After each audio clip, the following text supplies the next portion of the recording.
munaasabadan shaqada uu kula wareegayay danjire Jamaal Maxamed Barrow oo ay goobjoog ka ahaayeen shaqaalaha iyo madaxda safaaradda Soomaalida ayaa waxaa lagu qabtay xarunta safaaradda Soomaalida ee dalka Koonfur Afrika ee magaalada Pretoria waxaana xilka ku wareejiyay safiirka cusub ee Soomaaliya ee soo gaaray dalkan Koonfur Afrika Jamaal Maxamed Barrow sihayaha xilka safiirnimo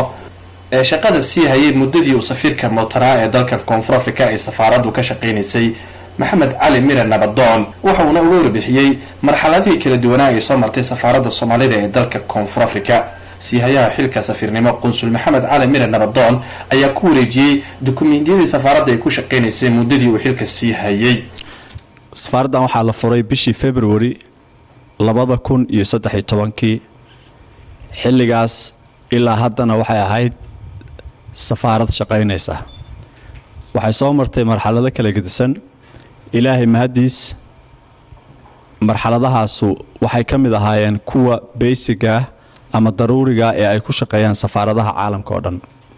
waxa safaaradan ka shaqeeya 18 qof oo isugu jira dhammaan saddexda group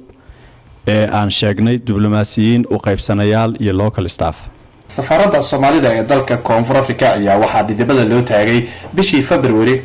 2013 ilaa iyo xilligaasi ayaa safaaradda waxay soo martay xilli uu safiir ka shaqeynayay iyo xilli uu siihaye ka ahaa Maxamed Cali Mire Nabadon shaqaalaha safaaradda ayaa goobjoog ka ahaa xil wareejinta safiirka cusub ee lagu soo dhaweeyay safaaradda Soomaalida ee dalka Koonfur Afrika waana safaaradda kaliya ee Soomaaliya ay u istaagtay dhisideeda iyo qalabeenteeda danjiraha ay dawladda Soomaaliya u soo magacawday dalkan Koonfur Afrika Jamaal Maxamed Barrow ayaa ugu dambeyn hadallo kooban ka jeediyay munaasabadii uu xilka kula wareegayay waxa uuna sidoo kale dardaaran u jeediyay shaqaalaha safaaradda Soomaalida ee u soo dhabar adeegay xilligii shaqada adag ee ka hayeen dalkan Koonfur Afrika waxaana la filayaa safiirka inuu kulamo la yeesho jaariyada Soomaalida taariikhiyan safaaradda hadda idinka sheekay safaaradda kaliya ee Soomaaliya oo dad jaaliyad ah furteen way safaaradan jaaliyada Soomaaliya ee Koonfur Afrika cidna ayadoo wax lagu daran dawladna wax siinin ay furteen ayna socodsiiyeen ayna ka dhabeysay safaaradaha dhan aniga wasaaradda arrimaha dibadda ka shaqeynayay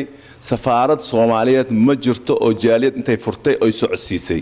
oo heerkan soo gaarsiisay waa safaaradda kaliya ee Soomaaliya leedahay ilaa haddana wax badan dawladda aan ka helin oo ay iswado waa safaaradan taas waxay ii noqotay dhiirigelin kale ay ii noqotay haddii jaaliyadan la habeeyo oo la isku wado in safaaradan ay sii socon doonto hawsheedana ay sii wadan karto